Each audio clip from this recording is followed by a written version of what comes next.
in the last class, we have talked about some scheduling, and in that we have seen different criteria related to scheduling and an algorithm we have seen, right? First come, first serve algorithm.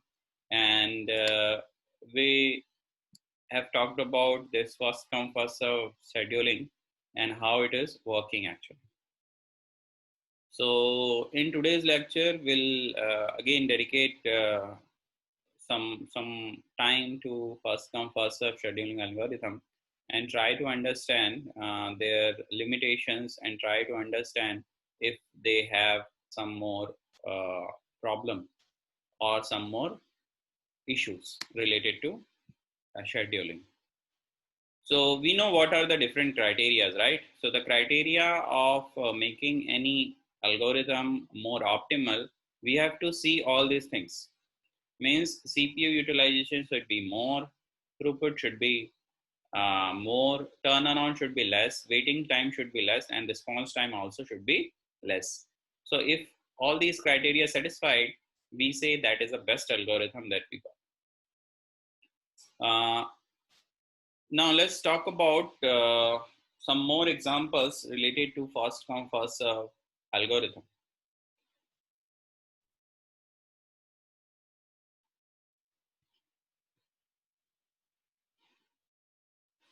So in this first come first serve algorithm, let's take one example where we have this process ID, then we have arrival time, and then we have burst time.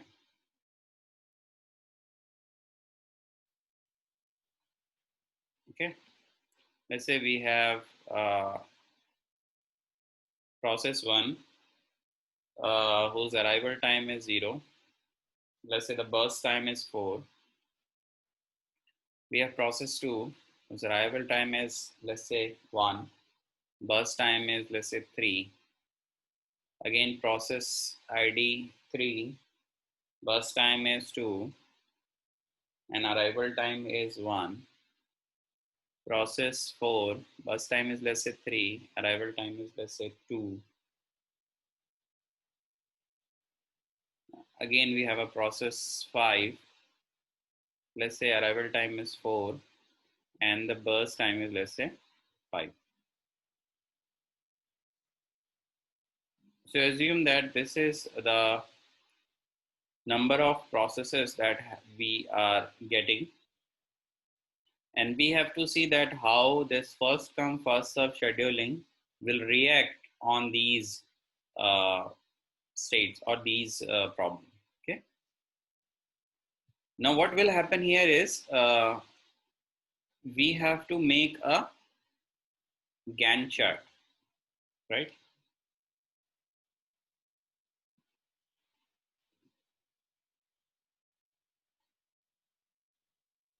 That Gantt chart shows us that how the time will be given, the CPU time will be given to each and every process.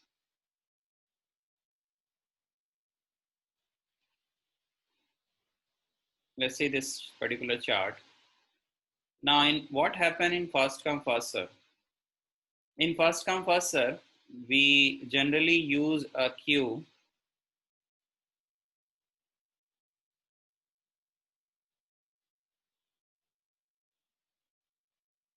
that queue is called ready queue, where all the ready to run process will be recited. Okay, so and this ready queue is there in the main memory, and it will arrange in such a way so that whatever the process will be pointing by the front will be getting the chance to get allocated the CPU. Now here, which particular process come first? Now because the arrival time of process 1 is 0, it means that at a relative time 0 and at the very beginning process 1 has arrived into the RAM.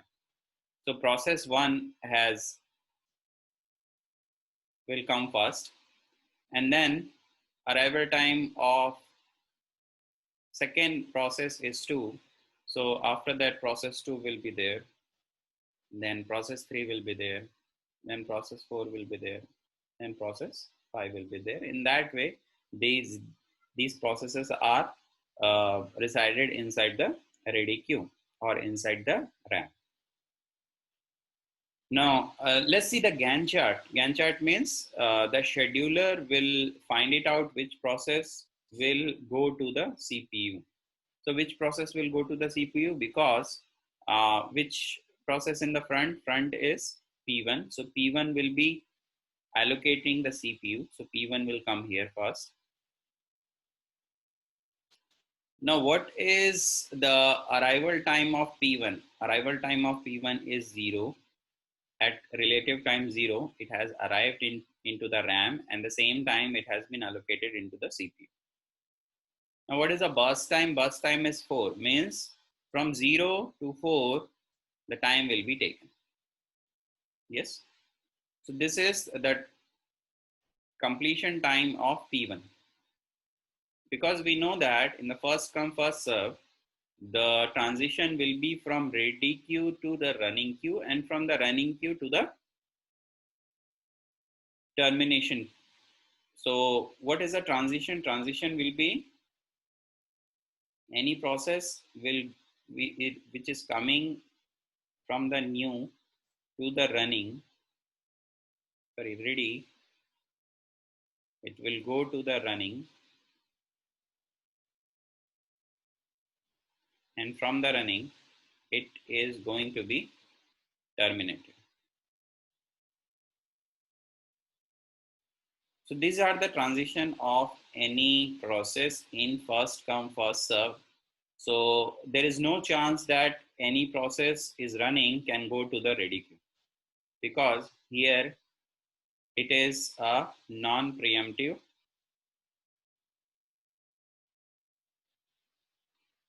scheduling algorithm. Okay, it comes under non-preemptive scheduling algorithm. And what is the criteria to choose? Actually, that criteria to choose is arrival time. That based on the arrival time, we'll choose the process to go to the next for the execution into the CPU. So the criteria is arrival time. If there is a chance that arrival time of all the process will be same, or 2 or more process will be same, at that particular time, we'll change the criteria to process ID.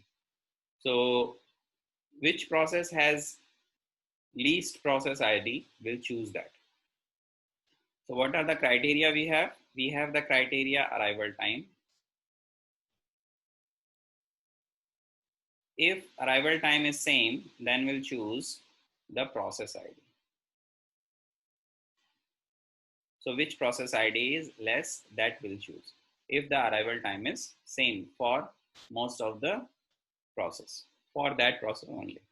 Because here arrival time is different. So we know that process even has come first. So it has the, it has been chosen by the scheduler to choose and run into the CPU. Now Gantt chart says as that what happened into the CPU. So CPU has been allocated at 0 time, and all the instruction will be executed of that process P1 at 4. So at 4, CPU is free because P1 is going from running to the terminated state. Now who is having the chance? Because P1 has already gone, so it has been deleted from the ready queue, and then front is pointing to P2. Then P2 will come here. Now P2 is going to execute for 3 unit of burst time. So it has started at 4, it will finish at 7. Now because this has also allocated the CPU, the front is now pointing to P3. And we are removing this from the queue, right? So P3 will come here. The burst time of P3 is 1, so it will take 1 unit of time. So at 8 unit of time, relative time, it will be terminated. After that, P3, we have P4, which will come here. Now P4 will execute 2 burst time. So definitely it will finish at 10 and P4 will be terminated. After that, P5 will come into the CPU and it will execute itself and it will finish at 5 burst time. So relative will be 15. So this is the time taken by the CPU to finish all the process. Now, because all the processes will be finished, we have to calculate some more time or some more duration that we have.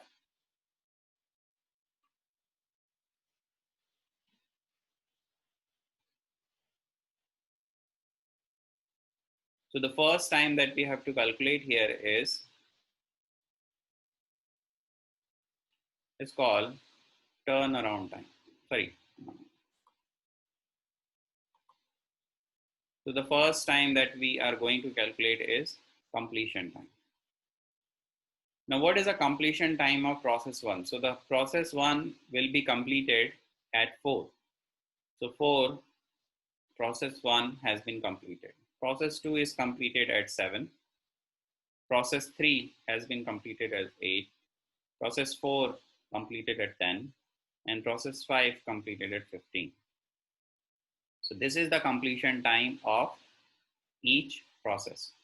After that, we are going to calculate the turnaround time. So what is turnaround time? Turnaround time means when a process will be reaching the ready queue and when the process is reaching that particular terminate, that duration is called turnaround time. So that turnaround time will be calculated as completion time minus arrival time. So the turnaround time, so I'm just writing here, turnaround time, the formula for turnaround time is completion time minus arrival time. So what is the completion time is 4, arrival time is 0, so it is 4. Completion time is 7, arrival time is 1, it is 6. Completion time is 8, arrival time is 2, it is 6. Completion time is 10, arrival time is 3, it is 7.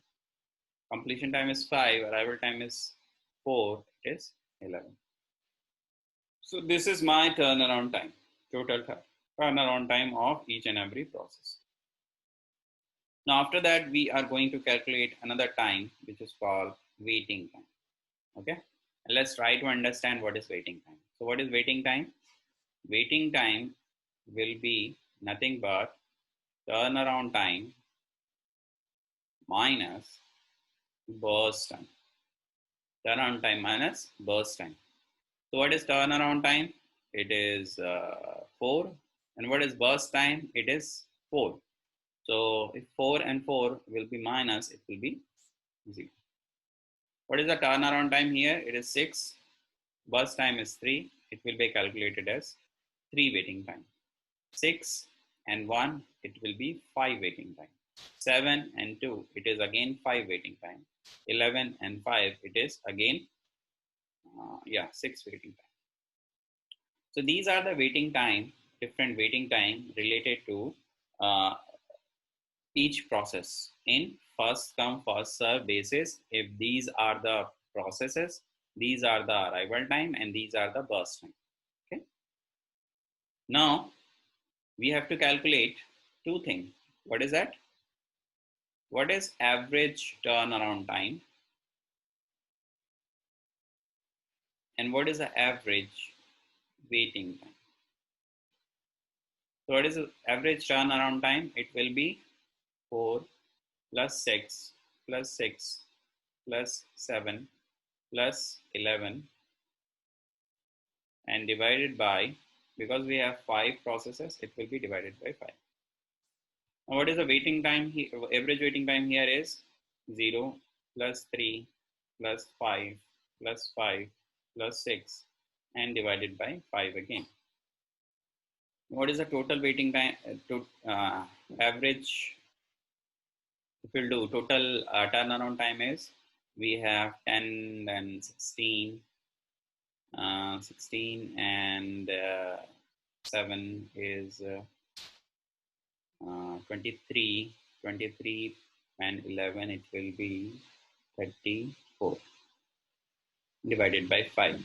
So this will give you the turnaround time here. What is the waiting time here? It is 8, 8 and so it will be 10 and then 9, it will be 19. So it will be 19 divided by 5. This is your average waiting time. Okay, that you will calculate what is coming in the floating point numbers. So you'll get the average waiting time and you'll get the average turnaround time. So why we are calculating what is the turnaround time? Turnaround time will tell me that how much time we have taken to execute all the processes. So it will tell me that these are the number of processes that has been the five number of process will take these much of time to complete. Here, what is that waiting time is telling us the average waiting time. So what is the average waiting time for each and every process? Means we have to reduce this, right? The average waiting time has to be reduced and turnaround time also has to be reduced. So these two things we have to reduce according to the criteria. So the criteria is the minimize the turnaround time and minimize the waiting time. What about the response time? So what is the response time here? Can we calculate the response time?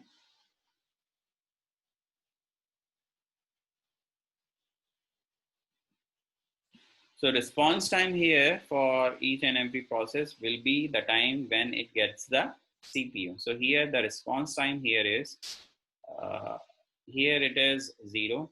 At 0 only it get the CPU. What is the response time of P2? So the response time of P2 is 4. What is the response time of process 3 is 7. Response time of process 4 is 8 and response time of process 5 is 10. So these are all response time, right? We doesn't have to actually calculate it because it is there here, because the completion time and just before that it is just the response time. So response time will generally will have less weightage in each and every scheduling algorithm. But yes, it is a criteria in which we have to see it. So average response time, you can find it out and you can calculate it. It will come almost the same as the waiting time or turnaround time. Now let's go to another scenario of first come first serve and try to understand some more examples.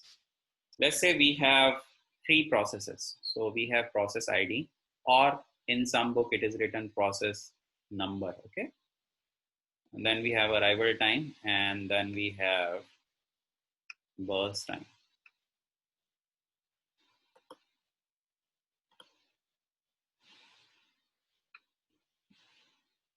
Okay. Let's say we have process 1, process 2, and process 3. Arrival time of process 1 is, let's say, 0. Process 2 is, let's say, 1. Process 3 is also, let's say, 1. Burst time of process 1 is 20. Burst time of process 2 is, let's say, 2. And burst time of process 3 is, let's say, 2. Okay. Now, what is our job? Our job is to calculate. Our job is to calculate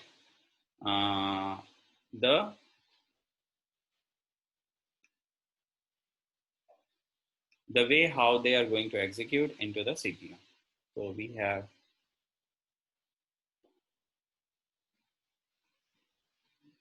Gantt chart.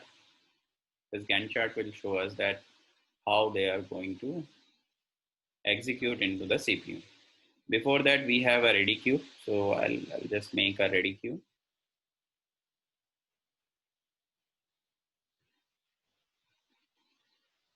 why we are using ready queue here?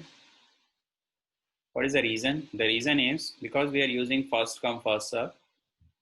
The first come first serve is having criteria is arrival time. So based on the arrival time, we have to arrange the queue. And here there is no priority. Priority will come when we are using different type of other queues. But this is a simple queue that we have to use. This is the simple data structure we have to use in first come first serve for scheduling. So here in the ready queue, which will come first? So because arrival time of process 1 is 0, so process 1 will come first.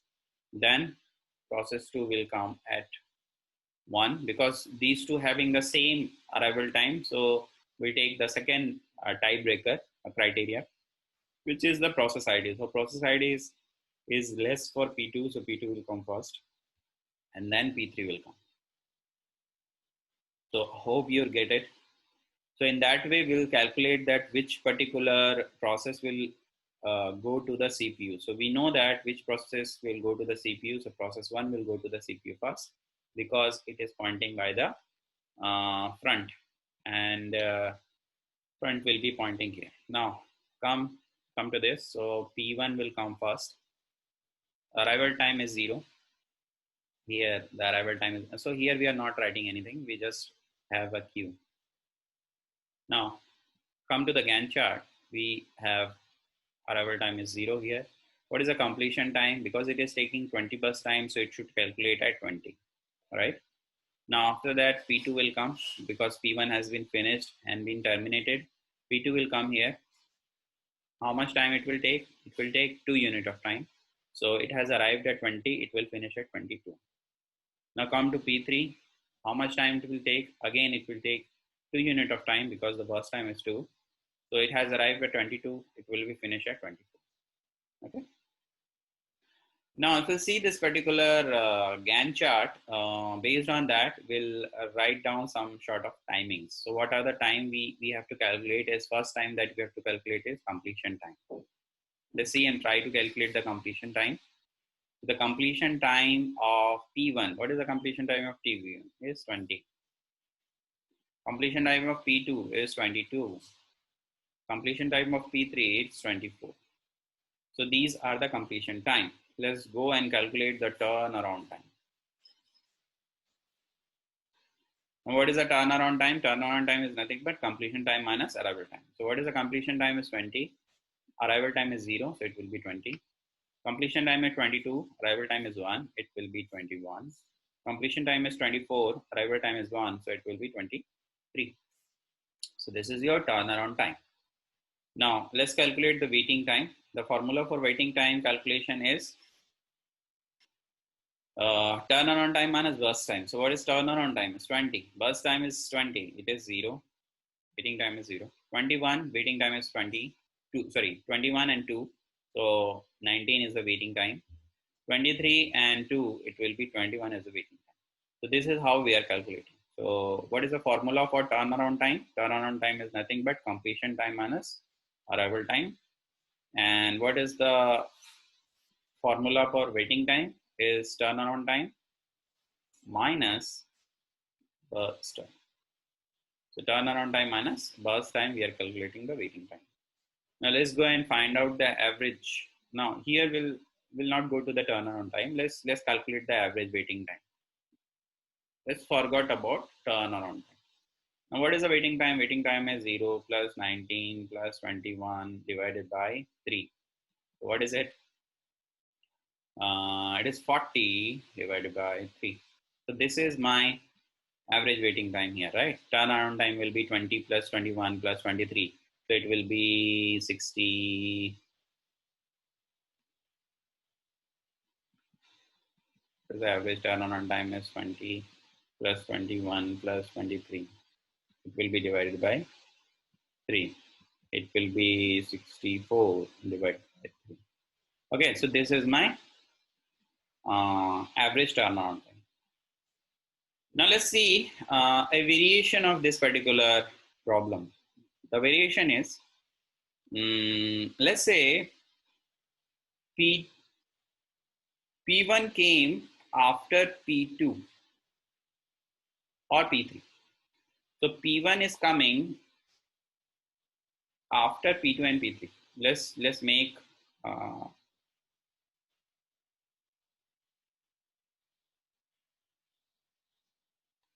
let's make it for that. So we have process ID, we have arrival time and turnaround time.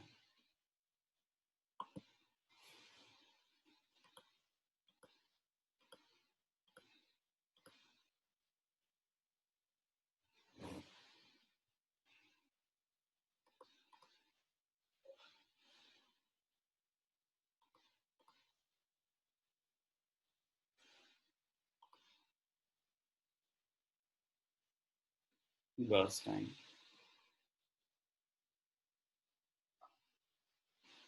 So we have process 1, process 2 and process 3. Arrival time is, let's say 1, and arrival time here it is 0, here also it is 0, and the burst time is here 20, here 2 and here 2. Let's do for that criteria.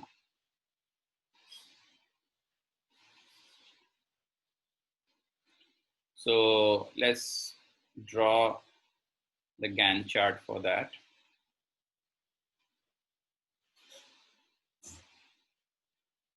And we have the ready queue. So what is inside the ready queue? The process. Which process is arrived first? So definitely 2 and 3 has arrived first. Because the arrival time is 0 for both, we'll go for the process ID. So according to the process ID, we'll put P2 first, then P3, and at 1, because P1 came afterwards, so P1 will come in here. So now, which is in the front one is P2. So P2 is going to the CPU. So it has arrived at 0. It will finish at 2 because the burst time is 2. After that, P3 will come. It has arrived at 2. It will finish at 4 because the burst time is 2. After that, P1 will come. It's arrived at 4 and it will finish at 24 because the burst time is 20. So 20 plus 4, it will be 24, right? Now, if this is the scenario, then let's calculate the completion time. Now, what is the completion time here? For P1, it is 24. For P2, it is 2. And for P3, it is 4. What is the turnaround time? Now, the turnaround time is nothing but completion time minus arrival time. Completion time is 24. Minus arrival time is 1. It will be 23.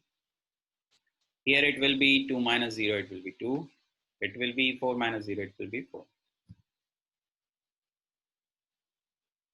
Now, let's calculate the waiting time.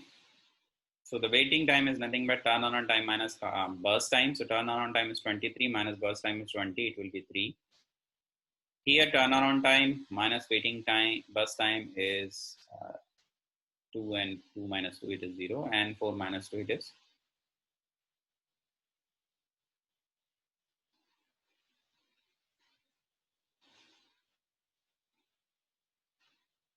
is 2.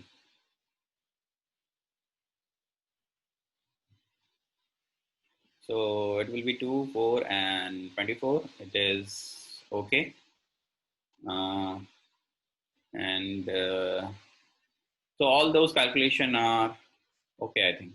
Now let's go and find it out average waiting time. What is the average waiting time here? It is 3 plus 0 plus 2. So how much it is? It's 5 by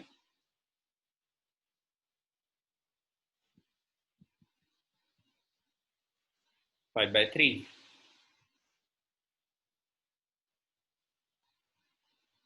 Right? So because it is 5 by 3, what is it? What do you understand here? What we have to understand, that the waiting time here it is 40 by 3. Waiting time here is 5 by 3. Process are same. Its burst time is same. Only arrival time has changed. Right? So based on the arrival time, these are the huge difference that we have faced. What is the turnaround time? Average turnaround time. Let's calculate that also. So it will be 23.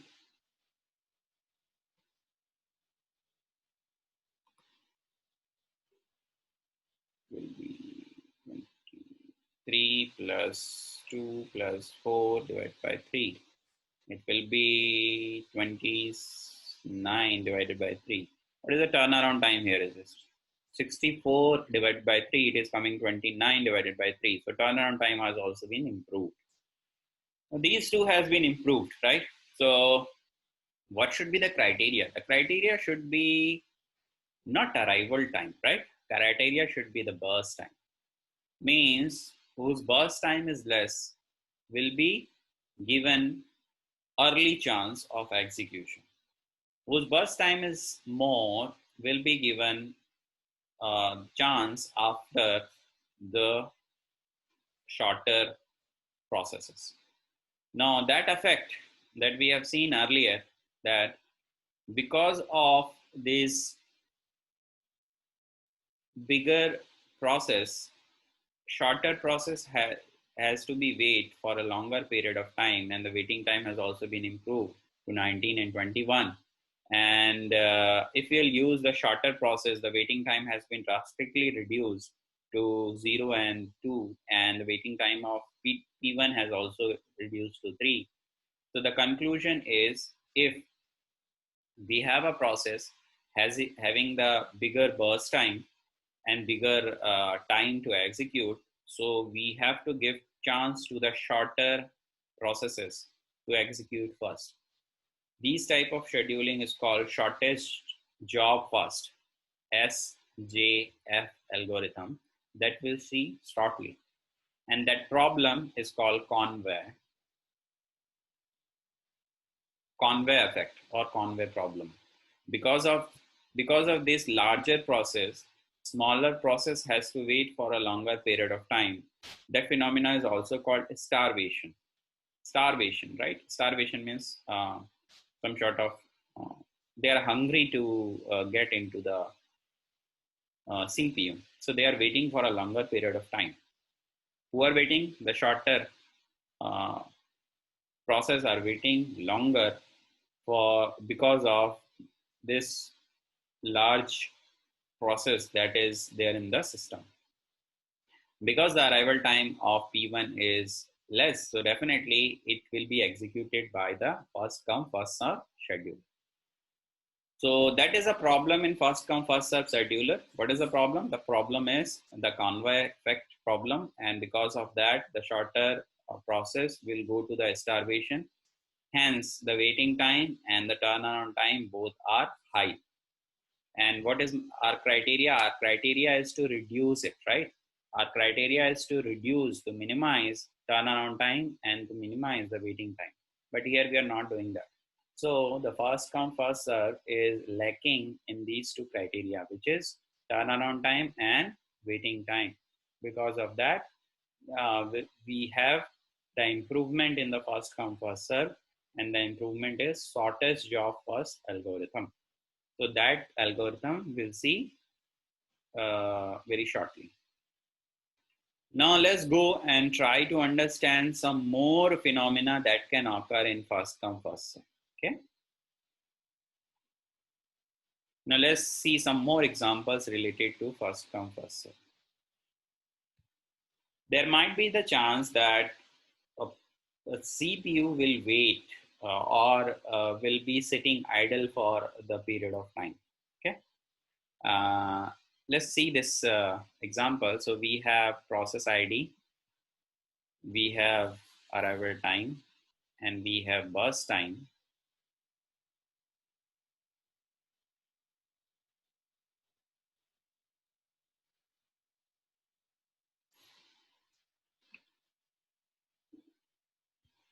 And let's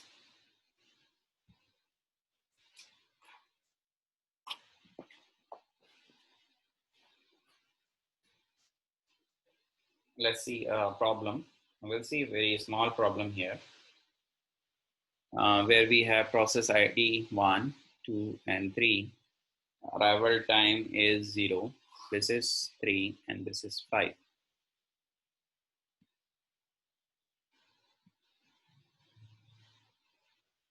Now let's go to the burst time. Burst time is 2. Here it is 1, and here it is 6. Okay. Let's see, this is our problem. Now let's go and draw the Gantt chart.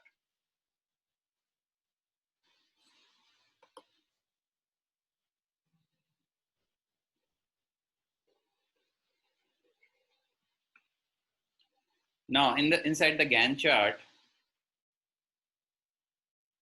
we have all 3 processes. And we have a ready queue.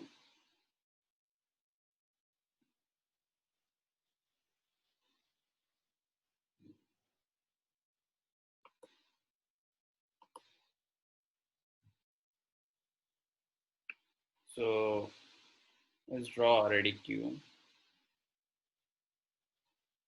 And in that, we'll put the process. So which process will come into the ready queue first? Because the arrival time is, because we are again here in the first come first. So the arrival time is 0. So definitely process 1 will come first. Then the arrival time is 3 here, then process 2 is coming. And after that, arrival time is 5, then process 3 is coming. Are you getting it? So at 0 time, process P1 came. At unit of 3 time, process 2 came into the picture. And then process 3 came into the picture. Now let's go to the Gantt chart, because at 0 time, P1 has coming. So at the 0th time, P1 has been allocated the CPU.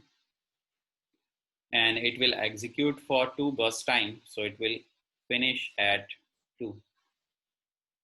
Now at unit time 2, which process is there? Because process 1 has finished and it has arrived at 0. But process 2 hasn't arrived at 2. Process 2 arrived at 3. So definitely we have to wait for 1 unit of time. This is my waiting time of the CPU, because the CPU will not do anything because the process is not there. And at 3, process P2 has come, and then P2 will be allocated. So P2 will be executing for 1 unit of time. It will be up to 4. Now, because process 3 has arrived at 5, it has no process are there in 4. So process CPU will wait for the process for again 1 unit of time. At just 5, because process 3 is there, then process 3 will be allocated. And then the completion time of this will be 6. So it will go up to 11. So here we have the chance, like in the Gantt chart, we find some time where the CPU will be in an idle mode. So these are the chance where the CPU is in the idle mode. Okay. If we'll calculate, and let's try to understand the effect of this into the different timings. So let's go and draw different timings. So we have a completion time, turnaround time, and waiting time. So what is the completion time here? So the completion time of P2 is 2, P3 is 4, and P2 is 4 and P3 is 11. So these are the completion time. Turnaround time is completion time minus arrival time. So completion time is 2 and 0, it will be 2. 4 and 3, it will be 1. 11 and 5, it will be 6. Okay. So this is the turnaround time. Let's go to the waiting time. How much it is waiting? Waiting time is nothing but turnaround time minus burst time. So turnaround time minus burst time is 2 minus 2, 0. 1 minus 1, 0. 6 minus 6, 0. So here you can see and observe that waiting time is 0. So the average waiting time here for this particular scenario is 0. Why it is 0? Even though CPU has to wait, but process hasn't wait here. Whenever process came into the ready queue, it has been allotted the CPU. So process is not, it doesn't have to wait for for any time. Once it is arriving at the same time, it has been allocated to the CPU. So this is one what you can say exceptional criteria where we have the idle time in the CPU, but there is waiting time has been improved. So the waiting time, average turnaround time, both are improved, but the CPU utilization has been declined because we have to maximize the CPU utilization, and here we are making the CPU into the idle mode and we are not utilizing it. So this is one scenario where the first come first serve is reacting in such a way so that the average arrival time, the average waiting time is 0. Okay, let's see some more scenario where we have given the context switching time.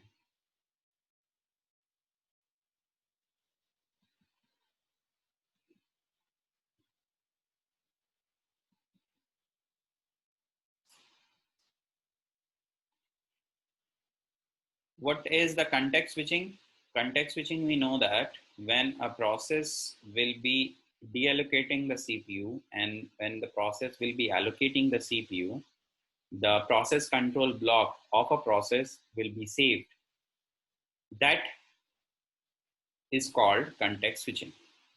And context switching will take time, right? Context switching will take time.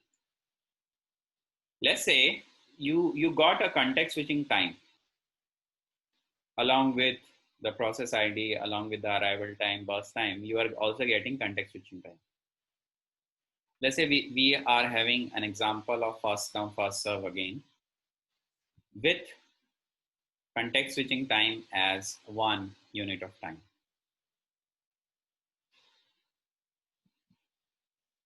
Okay, 1 unit of time. So as I told you, unit may be anything, millisecond, microsecond, second, minute, right? So 1 unit of time has been allocated. Now let's go and see the example. So the example is we have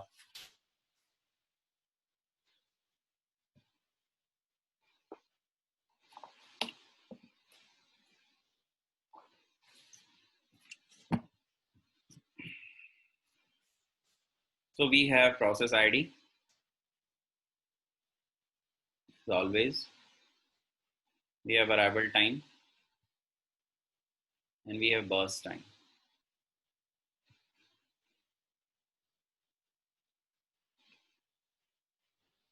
Let's say we have a process 1, 2, 3, 4, and 5 as well as 6. So we have 6 processes. Let's say the arrival time is 0, 1, 2, 3, 4, and 5. So these are the arrival time. Let's go to the burst time. Burst time is 3, 2, 1, 4, 5, and 2. So these are all burst time. Okay.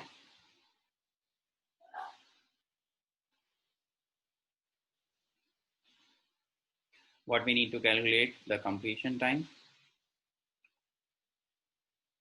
turnaround time, and waiting time. Okay, let's draw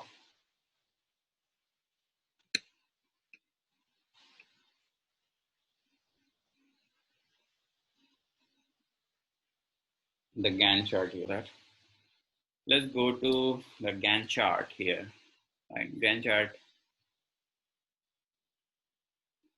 So what I am thinking is you are also calculating with me, or you are also doing all these things with me. So in your operating system, we have theory, no doubt, but also we have numerical. The problems. Let's see the ready queue, the status of the ready queue. It is based on the arrival time. So we know that the arrival time is different for all. So it will be like this. So we have P1 first, then P2, then P3, then P4, then P5, and then P6.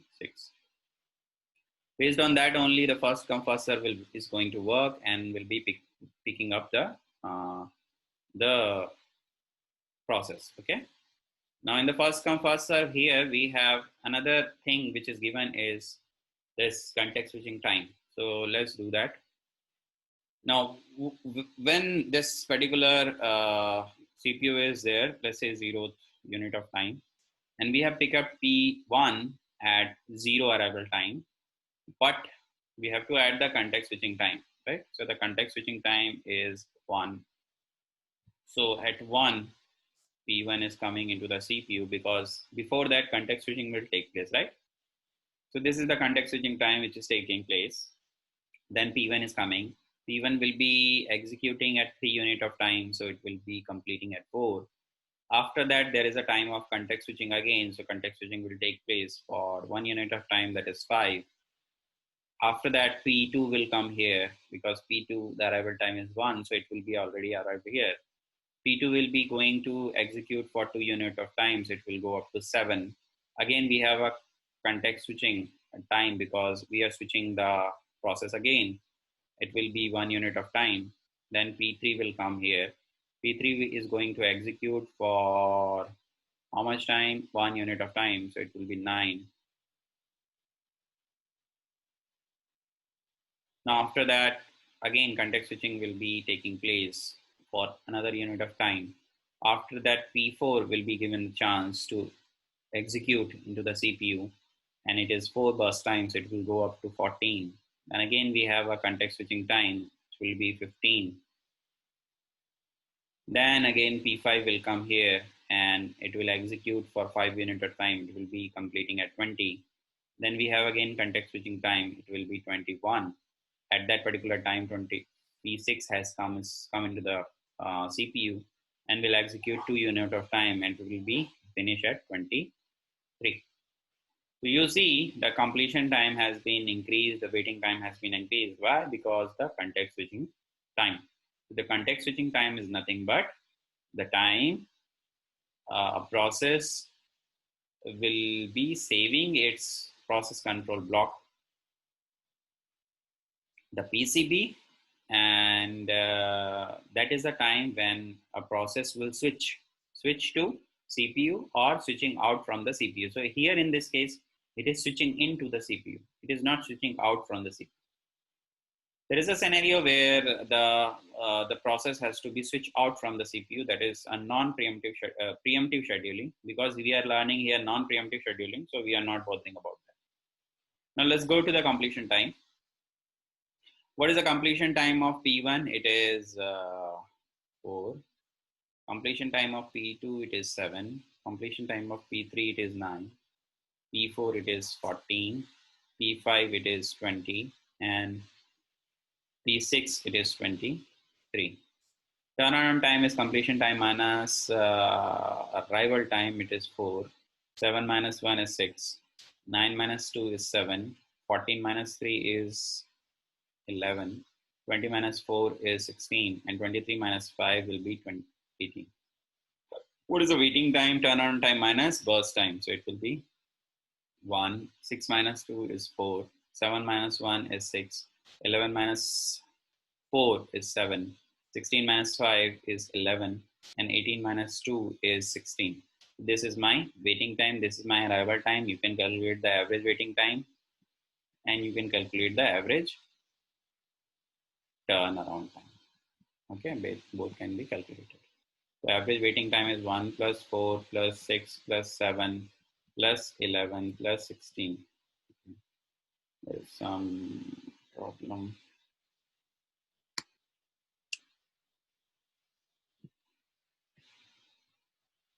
So 4 plus 6 plus 7 plus 11 and plus 16. And it is going to divide by 6. Average turnaround time will be 4 plus 6 plus 7 plus 11 plus 16 and plus 18 divided by 6. So this is your average waiting time and average turnaround time of this type of problems. So